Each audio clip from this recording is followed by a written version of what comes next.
Hello everyone, welcome to Avigna Service YouTube channel. నా పేరు Chinta Prakash, founder and managing director of Avijna service. And మీరు కెనడాకి migration ద్వారా move అవ్వాలి అని ఆలోచిస్తున్నారా? Whether it's for the better job opportunities or quality of life, quality of education, Canada offers multiple immigration pathways. So ఈ వీడియోలో కెనడా ఇమిగ్రేషన్ పాత్వేస్ ఏంటి, వాటికి కావాల్సిన రిక్వైర్మెంట్స్ ఏంటి, అండ్ ప్రాసెస్కి మొత్తం కాస్ట్ ఎంత అవుతుంది, అండ్ ఇమిగ్రేషన్లో ఉన్న అడ్వాంటేజెస్ అండ్ డిసడ్వాంటేజెస్ ఏంటి అనేది డీటెయిల్డ్గా డిస్కస్ చేద్దాము. So let's get start.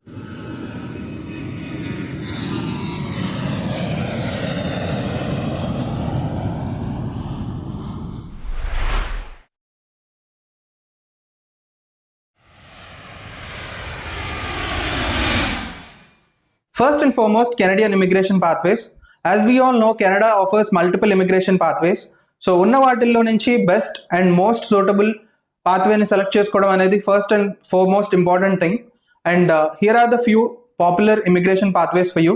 First one is express entry, second one is provincial nomination program, third one is family sponsorship, fourth one is study permit to PR, fifth one is business and investors pathway, and last but not least work permit and LMIA pathway.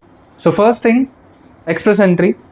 So express entry అనేది skilled workers గురించి start చేసిన program అది. And ఇందులోనే ఇంటర్నల్గా 3 programs ఉంటాయి: FSW federal skill workers program, CEC Canadian experience class, FST federal skill trade program. Next pathway వచ్చేసి provincial nomination program. So provincial nomination program అంటే స్పెసిఫిక్గా ఒక పర్టికులర్ ప్రావిన్సెస్కి అప్లికేషన్ పెట్టి ఆ ప్రావిన్సెస్ ద్వారా మనం PR తెచ్చుకునే ప్రాసెస్నే ప్రొవిన్షియల్ నామినేషన్ ప్రోగ్రామ్ అంటారు. And next family sponsorship. Family sponsorship అంటే బేసిక్గా ఒక పర్టికులర్ ఫ్యామిలీ మెంబర్ ఎవరైనా ఆల్రెడీ PR మీద కానీ కెనడియన్ సిటిజన్గా కానీ కెనడాలో సెటిల్ అయిపోయి ఉంటుంటే వాళ్ళని మనం ఫ్యామిలీ మెంబర్స్గా అప్లికేషన్లో యాడ్ చేసి వాళ్ళ ద్వారా మనం PR అప్లికేషన్ని ప్రాసెస్ చేసుకోవడమే కెనడియన్ ఫ్యామిలీ స్పాన్సర్షిప్ ప్రోగ్రామ్ అంటారు. అండ్ నెక్స్ట్ వచ్చేసి study permit to PR. So ఒకవేళ మీరు స్టడీ పర్మిట్ మీద కెనడాకి వెళ్ళి అక్కడ PRకి అప్లై చేసుకోవాలి అన్న ప్లాన్లో ఉండి అలా ప్రాసెస్ చేసుకోవాలి అనుకుంటే ఈ ప్రోగ్రామ్ మీకు చాలా యూస్ఫుల్ అవుతుంది. అండ్ ప్రాసెసింగ్ టైం కూడా చాలా ఈజీగా అండ్ ఫాస్ట్గా అయిపోయే ఛాన్స్ కూడా ఉంటుంది. అండ్ నెక్స్ట్ ప్రోగ్రామ్ వచ్చేసి బిజినెస్ అండ్ ఇన్వెస్టర్స్. సో ఎవరైనా ఎంటర్ప్రినర్స్ ఆర్ ఇన్వెస్టర్స్ ఇంట్రెస్టెడ్గా కెనడాకి వెళ్ళాలి అనుకునే వాళ్ళు ఉంటే అక్కడ బిజినెసెస్లో ఇన్వెస్ట్ చేయడం ద్వారా కానీ, లేదు ఒక యూనిక్ బిజినెస్ ఐడియాతో అక్కడ business establishment from the scratch start చేసే ఆపర్చునిటీ తీసుకోవాలి అనుకునే వాళ్ళకి ఈ business and investors immigration programme అది యూస్ఫుల్ అవుతుంది. అండ్ నెక్స్ట్ వచ్చేసి work permit and LMIA programme. So ఈ పర్టికులర్గా work permit and LMIA programme ఏంటి అంటే ఒక పర్టికులర్ కెనడియన్ ఎంప్లాయర్ నుంచి మనకి ఆఫర్ లెటర్ చేతిలో ఉండి దానికి LMIA అప్రూవల్ కూడా ఉంటే అప్పుడు మాత్రమే work permit and LMIA programme మీద మనం ప్రాసెస్ చేసుకోవడానికి ఎలిజిబుల్ అవుతాము. So that is nothing but this work permit and LMIA programme. And please be conscious while choosing work permit and LMIA program because there are multiple frauds happening only on this issue. So please be conscious. Pathways ni చూసారు కదా, eligibility requirements ఏంటో చూద్దాము. So Canada PR application process చేసుకోవడానికి there are 2 types of points calculation system. One is basic eligibility points which is calculated for maximum of 100 points, and the other one is CRS points calculator which is for the maximum points of 1200. So ఇది official website of Canada. And ఇందులో 100 points క్యాలిక్యులేషన్కి points ఎలా వస్తాయి, ఏ factors మీద మీ ప్రొఫైల్కి points add అవుతాయి అనేది ఇప్పుడు చూద్దాము. So first language స్కిల్స్కి మ్యాక్సిమం 28 పాయింట్స్ ఇస్తున్నారు, ఎడ్యుకేషన్కి మ్యాక్సిమం 25 పాయింట్స్ వస్తాయి, స్కిల్డ్ వర్క్ ఎక్స్పీరియన్స్ ఉంటే 15 పాయింట్స్ మ్యాక్సిమం, ఏజ్కి 12 points maximum, arranged employment in Canada అయితే కనుక maximum 10 points, adaptability maximum 10 points. So ఈ 10 పాయింట్స్, ఈ 28 పాయింట్స్, 25 పాయింట్స్, 15 పాయింట్స్ ఎలా వస్తాయి అనేది ఇప్పుడు చూద్దాము. సో ఇక్కడ చూసుకుంటే IELTS ఎగ్జామ్ని ఫస్ట్ లాంగ్వేజ్ కింద కన్సిడర్ చేస్తారు, ఫ్రెంచ్ లాంగ్వేజ్ని సెకండ్ లాంగ్వేజ్ కింద కన్సిడర్ చేస్తారు. సో ఫస్ట్ లాంగ్వేజ్కి మ్యాక్సిమం అలొకేట్ చేసే పాయింట్స్ 28లో 24, అండ్ అలాగే సెకండ్ లాంగ్వేజ్కి 4 పాయింట్స్. సో ఈ 24 పాయింట్స్ ఎలా వస్తాయి అంటే CLB లెవెల్ 7 తెచ్చుకుంటే IELTS ఎగ్జామ్ రాసినప్పుడు ఒక్కొక్క బ్యాండ్కి 4 పాయింట్స్ యాడ్ అవుతాయి. సో 4 బ్యాండ్స్ ఇంటూ 4 4 16 అవుతుంది. అలా మీకు టోటల్ 16 పాయింట్స్ వస్తాయి. అదే CLB లెవెల్ 8 అయితే ఒక్కొక్క బ్యాండ్కి 5 పాయింట్స్ చొప్పున 4 5s 20 పాయింట్స్ వస్తాయి. CLB లెవెల్ 9 వస్తే కనుక మీకు 6 4s 24, అలా టోటల్ 24 మ్యాక్సిమం పాయింట్స్ వస్తాయి.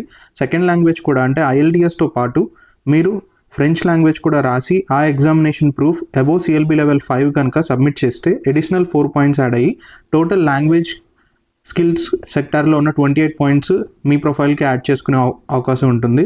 నెక్స్ట్ వచ్చేసి ఎడ్యుకేషన్. సో ఎడ్యుకేషన్లో మీకు maximum 19 points is for diploma, 21 points is for B Tech or normal degrees. అదే exceptional degrees like certification, licence certification కావాల్సిన డిగ్రీస్, లా కానీ మెడికల్ రిలేటెడ్ డిగ్రీస్ కానీ చేసుంటే కనుక మీకు 23 పాయింట్స్ వస్తాయి. సో డిగ్రీకి సంబంధం లేకుండా 23 పాయింట్స్ రావాలి అంటే మాస్టర్స్ చేసి ఉండాలి, any field masters.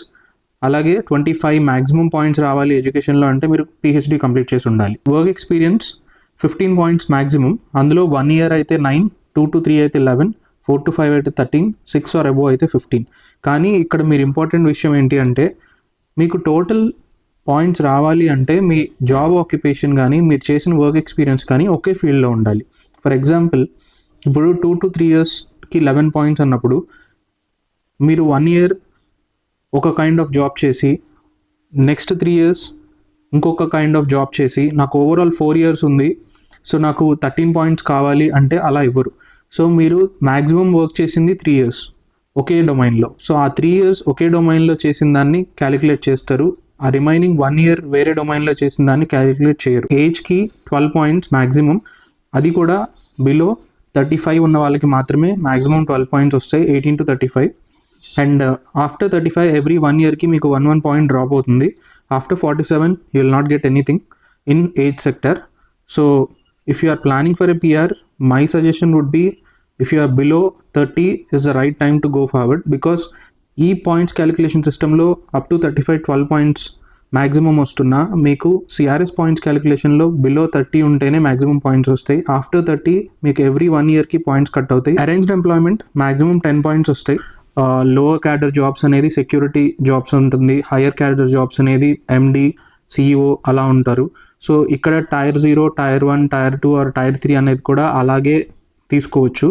And anything from 0 to 3 tier అయితేనే మీకు ఎన్ఓసి కోడ్ ఆ మధ్యలో ఉంటేనే మీ వర్క్ ఎక్స్పీరియన్స్కి మీకున్న జాబ్ ఆపర్చునిటీస్కి వాల్యూ ఉంటుంది. టైర్ 4కి సంబంధించిన జాబ్స్కి మీకు ఆఫర్ లెటర్ ఉన్నా దాని వల్ల మీకు ఉపయోగం ఉండదు. అడాప్టబిలిటీకి మ్యాక్సిమం 10 పాయింట్స్ ఇస్తారు.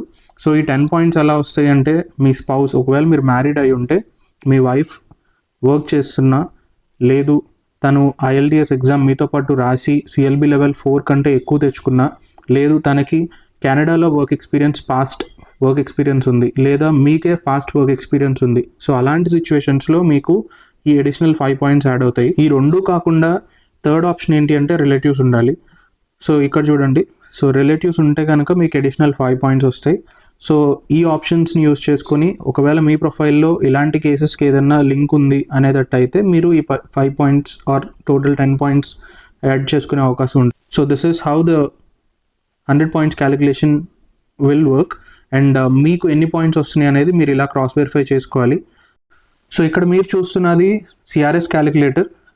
ఓవరాల్ 1200 పాయింట్స్కి అని చెప్పాం కదా. సో ఆ 1200లో 600 డైరెక్ట్గా మీకు ప్రావిన్షియల్ నామినేషన్ ప్రోగ్రామ్ ద్వారా ఒక స్టేట్ గవర్నమెంట్ మీ అప్లికేషన్ని షార్ట్ లిస్ట్ చేస్తే అక్కడ మీరు దాన్ని యాక్సెప్ట్ చేయాలి, నేను ఈ స్టేట్ గవర్నమెంట్ని యాక్సెప్ట్ చేస్తాను అని. సో అలా మీకు 600 పాయింట్స్ యాడ్ అవుతాయి ఆ 1200లో. రిమైనింగ్ 600 ఎలా వస్తాయి అనేది ఇప్పుడు చూద్దాము. సో ఫస్ట్ ఏజ్కి 100 if you are a single person, if you are a married person then 110. ఆ 110 ఎందుకు, సింగిల్కి 100, మ్యారీడ్ అయితే 110 ఏంటి అంటే స్పౌస్ నుంచి అడాప్టబిలిటీ పాయింట్స్ యాడ్ అవుతాయి. సో దానివల్ల మీకు ఇక్కడ పాయింట్స్ పెరుగుతుంది, అంతకుమించి డిఫరెన్స్ ఏం లేదు.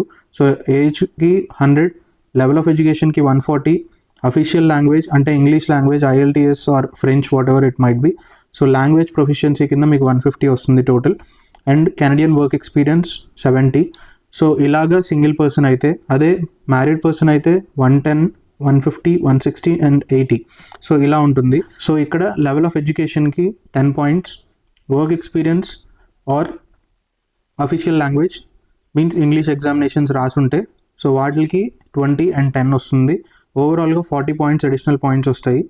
స్కిల్ ట్రాన్స్ఫరబిలిటీ ఫ్యాక్టర్ ఏంటి అంటే మీ ఎడ్యుకేషన్ ఇన్ అబ్రాడ్ మీన్స్ కెనడాకి ఇండియా అబ్రాడే కాబట్టి ఇండియాలో మీ ఎడ్యుకేషన్, ఇండియాలో మీకున్న వర్క్ ఎక్స్పీరియన్స్ని కన్సిడర్ చేసి మీకు వచ్చే పాయింట్స్ ఇవి. So work experience with strong English communications అయితే మీకు 50 పాయింట్స్ వస్తాయి. ఫారెన్ వర్క్ ఎక్స్పీరియన్స్ అంటే కెనడా ఇండియాకి ఫారెన్ ఎలా అవుతుందో ఇండియా కూడా కెనడియన్స్కి ఫారెన్ కంట్రీ అవుతుంది.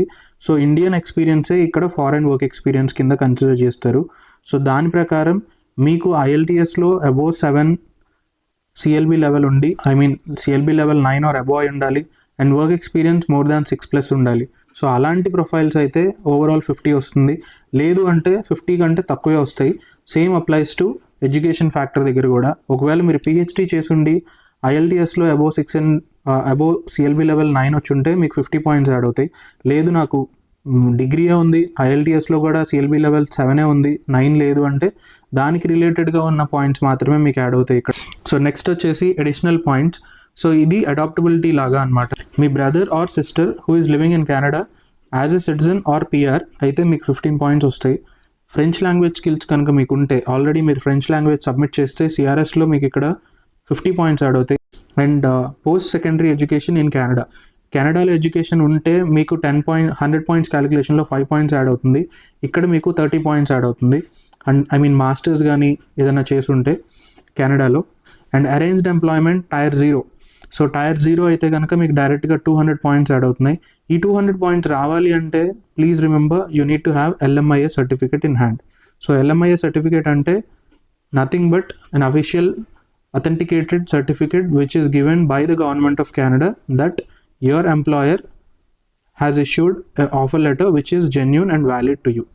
సో అది అలా ఉంటేనే లీగల్గా LMIA సర్టిఫికేట్ వచ్చిన తర్వాత మీకు 200 పాయింట్స్ వస్తాయి. జస్ట్ ఆఫర్ లెటర్ ద్వారా ఇది రాదు.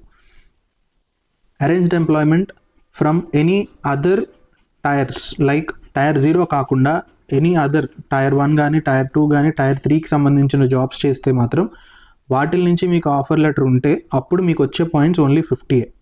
ఓకే, టైర్ 0 నుంచి వస్తేనే మీకు 200 పాయింట్స్ యాడ్ అవుతాయి. లాస్ట్లో 600 పాయింట్స్ అనేది ఇందాక చెప్పినట్టు ప్రావిన్షియల్ నామినేషన్ డైరెక్ట్గా అప్లై చేస్తాము. ఆ ప్రావిన్షియల్ నామినేషన్ అప్లై చేసినప్పుడు మీకు వచ్చే 600. సో ఇప్పుడు ప్రాసెసింగ్ స్టెప్స్ ఏంటో చూద్దాము. సో ఫస్ట్ వచ్చేసి checking your eligibility, whether you have 67 or not out of 100 అనేది మీరు చెక్ చేసుకోవాలి. అండ్ నెక్స్ట్ వచ్చేసి completing your ECA and IELTS at the same time. ECA అంటే ఎడ్యుకేషన్ క్రెడెన్షియల్ అసెస్మెంట్. సో ఇది ఏంటి అంటే మీరు చదువుకున్న ఎడ్యుకేషన్ యాజ్ పర్ ఇండియా కాబట్టి, so Indian standard of education Canadian standard of ఎడ్యుకేషన్తో కంపేర్ చేసి మీరు ఇక్కడ చదువుకున్నది బ్యాచిలర్స్ డిగ్రీ అయితే అక్కడ అది ఈక్వలెంట్ టు బ్యాచిలర్స్ డిగ్రీ వస్తుందా రావట్లేదా, ఇక్కడ మీరు మాస్టర్స్ చేస్తే అది అక్కడ ఈక్వలెంట్ టు మాస్టర్స్ వస్తుందా రావట్లేదా అని చెక్ చేసే ప్రాసెస్సే ఎడ్యుకేషన్ క్రెడెన్షియల్ అసెస్మెంట్. ఈ ఎడ్యుకేషన్ క్రెడెన్షియల్ అసెస్మెంట్లో చాలా డిఫరెంట్ బాడీస్ ఉంటాయి అసెస్మెంట్ చేయడానికి. One of the most popular assessment body is WES, world educational services అంటారు. WES and IELTS score card రెండు మన చేతిలో ఉన్నప్పుడే మన థర్డ్ స్టెప్ స్టార్ట్ చేయొచ్చు. That is nothing but launching your express entry application. So ఈ profile అన్న express entry application అన్న రెండు ఒకటే. సో ఇక్కడ ఈ అప్లికేషన్ ఎప్పుడైతే లాంచ్ చేస్తామో that is when you started your official PR application అని అర్థం. సో ఎడ్యుకేషన్ క్రెడెన్షియల్ అసెస్మెంట్ చేసుకున్నంత మాత్రాన IELTS ఎగ్జామ్ రాసినంత మాత్రాన మీ అప్లికేషన్ లాంచ్ అయినట్టు కాదు. ఈ ఎక్స్ప్రెస్ ఎంట్రీ పూల్లో మీ అప్లికేషన్ ఎప్పుడైతే స్టార్ట్ చేసి సబ్మిట్ చేస్తామో that is the day when you started your application. So that is your first day of PR అనేది మీరు అబ్జర్వ్ చేయాలి. అండ్ దాన్ని చేసిన తర్వాత ఈ ఎక్స్ప్రెస్ ఎంట్రీ పూల్లోనే మనం ఏ కేటగిరీ వైజ్ మనం అప్లికేషన్ సబ్మిట్ చేస్తామనేది డిసైడ్ చేసుకోవచ్చు. ప్రావిన్స్ నామినేషన్స్కి చేయొచ్చా, లేకపోతే ఎనీ అదర్ AIPP అప్లికేషన్స్కి చేయొచ్చా. సో ఇవన్నీ మనం ఈ ఎక్స్ప్రెస్ ఎంట్రీ పూల్లో ఉన్నప్పుడు డిసైడ్ చేసుకొని సిచ్యువేషన్స్కి బట్టి మనం ప్రొసీడ్ అవ్వాల్సి ఉంటుంది. సో ఇదే lengthiest process. You might come out from the express entry pool within 2-3 months or you might stay in the express entry pool for the next 1 or 2 years also, depending on what is your CRS score. And next ఒకసారి మీరు invitation తెచ్చుకున్నారు, once you are out of the express entry pool, half of the process is completed. These application fees and remaining express entry పూల్లో profile data upload చేస్తారు కదా, ఆ డేటాకి సంబంధించిన proofs అన్నీ ఇక్కడ సబ్మిట్ చేస్తారు. సో అక్కడ జస్ట్ అప్లోడ్ మాత్రమే చేస్తాము, ఇన్ఫర్మేషన్ మాత్రమే అప్లోడ్ చేస్తాము. బట్ ఇక్కడ ఆ ఇన్ఫర్మేషన్కి బ్యాకప్ సబ్మిషన్ డాక్యుమెంట్స్ అన్నీ ఇక్కడ సబ్మిట్ చేస్తారు. సో ఇక్కడ ఎటువంటి ఫేక్ డాక్యుమెంట్స్ మీరు యూస్ చేయకూడదు. అప్లికేషన్ ఫీజెస్ కూడా ఇక్కడే పే చేస్తారు. సో ఇది అయిన తర్వాత మీకు ఒక 2 to 3 months గ్యాప్ ఉంటుంది వాళ్ళు డాక్యుమెంట్స్ వెరిఫికేషన్ ప్రాసెసింగ్ అంతా చేయడానికి. That is when you will get the final visa on your passport. So ఇది కంప్లీట్ పిఆర్ ప్రాసెస్ స్టెప్స్ అనేది. ఇక్కడ మీరు ఇనీషియల్గా అర్థం చేసుకోవాల్సింది ఏంటి అంటే కరెంట్ సిఆర్ఎస్ కట్ ఆఫ్ ఎంత, మీ ప్రొఫైల్కి సిఆర్ఎస్ స్కోర్ ఎంత. సో ఈ రెండింటిని మీరు కంపేర్ చేసుకొని ఒకవేళ మీరు డ్రాబ్యాక్ ఒక 20-30 పాయింట్స్ డ్రాప్లో ఉన్నారు అంటే please proceed forward, nothing will happy. Current cut ఆఫ్కి మీకున్న ప్రొఫైల్ కట్ ఆఫ్కి around 100 or above points difference ఉంది అంటే please do rethink before contacting a consultancy or before moving forward with your PR process. ఒకేసారి 100 points down అవ్వడం అనేది it's not possible, మనం అనుకున్నంత ఈజీ కాదు. So please don't fall for the consultancy words. CRS cut off present ఎంత ఉంది, మీ ప్రొఫైల్కి CRS points ఎంత వస్తున్నాయి అనేది ముందే మీరు క్రాస్ వెరిఫై చేసుకోండి. ఒకవేళ మీకు చేసుకోవడం రాకపోతే we can help you out, you can please contact us. So అది మాత్రమే ప్రైమరీ థింగ్ ఈ ఎంటైర్ పిఆర్ ప్రాసెస్లో. సిఆర్ఎస్ స్కోర్ లేకుండా మీకు పిఆర్ రావడం అనేది ఇంపాసిబుల్. సో అదొక్కటి అర్థం చేసుకోండి. So I hope you understand this. So let's move to the cost involved. So cost వచ్చేసి ఫస్ట్ స్టేజ్లో మీకు ఈసీఏ ఎడ్యుకేషన్ క్రెడెన్షియల్ అసెస్మెంట్ చేసేటప్పుడు $340 Canadian అవుతుంది, which is approximately 21,000 in INR. ఒకవేళ మీరు స్పౌస్కి కూడా ఈసీఏ చేయాలి అనుకుంటే అడిషనల్ 21,000, బికాస్ అక్కడ మీకు అడిషనల్గా 5 పాయింట్స్ వస్తాయి. So please don't forget that. And same applies to the IELTS also.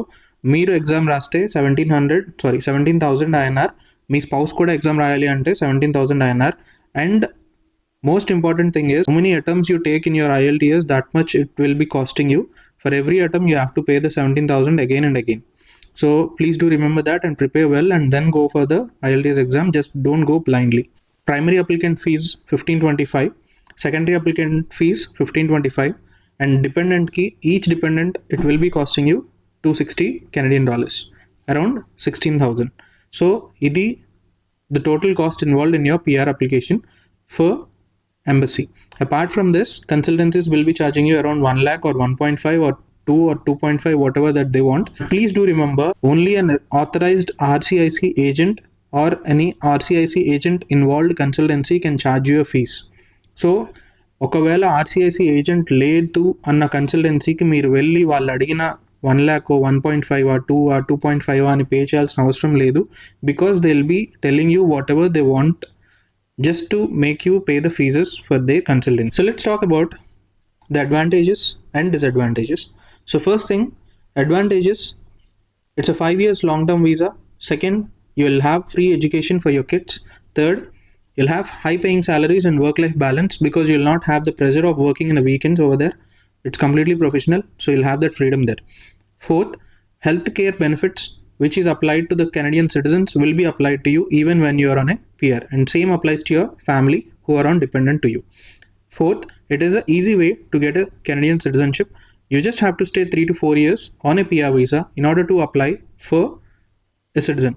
So which is not very easy in other countries like USA, because once H1B మీద వెళ్ళి అక్కడ మళ్ళీ గ్రీన్ కార్డ్ తెచ్చుకోవడానికి 10 to 15 years wait చేసిన వాళ్ళు ఉన్నారు, and green card నుంచి citizenship అవ్వాలి అంటే అనదర్ 10 to 15 years వెయిట్ చేసిన వాళ్ళు ఉన్నారు. So it's not very easy to get a citizenship of any other country which is very developed. So but that's not the case in Canada, because you'll have that citizenship option with in next 3 to 4 years. And now coming to the disadvantages. So first disadvantages, high cost of living. Comparing to India, cost of living is very high అని చెప్పాలి, but you can still able to save much more there compared to India. So that is for sure.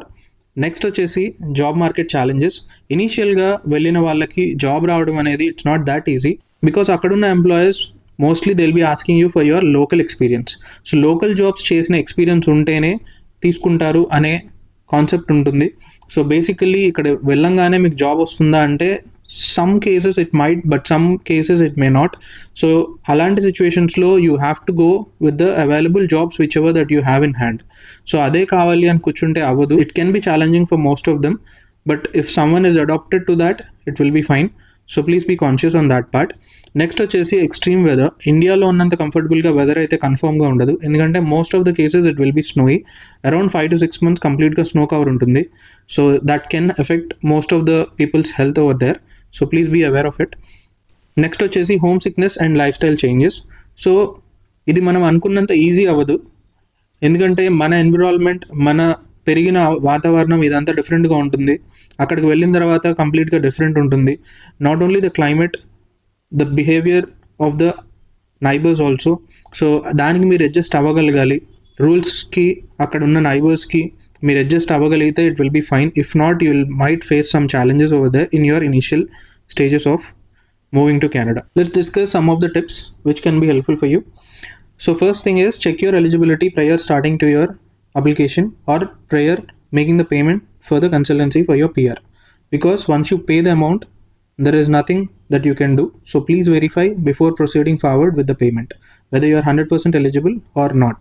So second thing is, complete your WS and IELTS simultaneously. చాలామంది ఈ సిచ్యువేషన్స్లో west report వచ్చేదాకా IELTS prepare అవ్వరు and IELTS తర్వాత start చేస్తారు. So వెస్ట్కి ఒక 2 months waste అవుతుంది, IELTSకి ఇంకో 2 to 3 months వేస్ట్ అవుతుంది, depending on how many attempts they take. So please don't make that mistakes from your side. And next వచ్చేసి, try to score as much as possible in your IELTS as well, because వేరే alternate option మీకు ఎక్కడా ఉండదు score పెంచుకోవాలి అంటే. Current CRS cut off 500+ ఉంది. So మీకు కనుక ఆ స్కోర్ రీచ్ అవ్వాలి అంటే కనుక మీకు IELTSలో టాప్ స్కోర్స్ రావడమే చాలా ఇంపార్టెంట్. సో అది తెలియకుండా బేసిక్ ఎలిజిబిలిటీలో నాకు 67 వచ్చేసింది అని ప్రాసెస్ స్టార్ట్ చేసే వాళ్ళు చాలామంది ఉంటారు. So please be concentrating on your CRS score also, oh not only on the 67 points. CRS score కూడా మైండ్లో పెట్టుకోండి. ఎప్పుడైనా CRS స్కోర్ ఎక్కువ ఉండాలి లేదా IELTSలో మాత్రం స్కోర్ చాలా ఎక్కువ ఉండాలి. అలాంటి సిచ్యువేషన్స్లోనే ప్రావిన్సెస్ కూడా కొంచెం పికప్ చేయడానికి, మీ అప్లికేషన్ని షార్ట్ లిస్ట్ చేయడానికి ఇంట్రెస్ట్ చూపిస్తుంది. లేదు యావరేజ్ ప్రొఫైల్ అయితే కనుక ప్రావిన్సెస్ కూడా మీ ప్రొఫైల్ షార్ట్ లిస్ట్ చేయడానికి అంత ఇంపార్టెన్స్ ఇవ్వవు. సో 1 or 2 సిచ్యువేషన్స్లో కొంతమంది పిక్ అవుతారు. So 100 out of 5 members or 10 members pick అయ్యారు కదా అని చెప్పి ఆ మిగతా 90 members కూడా స్టార్ట్ చేస్తే they will be wasting their money and time. So please be aware of what is the importance of CRS score and what is the importance of IELTS in the entire profile. So don't submit any fake documents. If that is the case, once you got caught in the process, you will get blacklisted and you are not eligible to apply for the PR anytime soon. So అలాంటి mistakes అయితే ఎవరూ చేయొద్దు. And next వచ్చేసి, first of all RCIC consultants అంటే ఎవరు అంటే registered licensed consultants from the Canadian government in order to process your PR applications. వాళ్ళకి మాత్రమే రైట్ ఉంటుంది to charge processing fee for your PR processing. అలా కాకుండా జస్ట్ ఒక కన్సల్టెన్సీ ఉండి వాళ్ళు మేము ప్రాసెస్ చేస్తాము, pay the application fee or processing fee for us అంటే ఇట్ ఈస్ నాట్ లీగల్. అక్కడ ఏదన్నా ప్రాసెస్ మిస్టేక్ అయితే they will not take the responsibility. So please be conscious and go with RCIC consultants only. So స్కామ్స్కి, unauthorised కన్సల్టెన్సీస్కి payments చేసి money కోల్పోవద్దు. That is what I would like to say. So regular updates కోసం RCIC official వెబ్సైట్స్ని, వాళ్ళ social media ప్లాట్ఫామ్స్ని follow అవుతూ ఉండండి. Don't believe what the consultancy says to you. మీ అంతటా మీరు రీసెర్చ్ చేసుకొని మీ అంతటా మీరు గవర్నమెంట్ వెబ్సైట్స్ని, వాళ్ళ పోర్టల్స్ని ఫాలో అవుతూ ఉండండి. So that is what the best thing to do when you are planning for a PR. So please educate yourself and please educate your friends and family members who are interested in PR. Thank you for watching.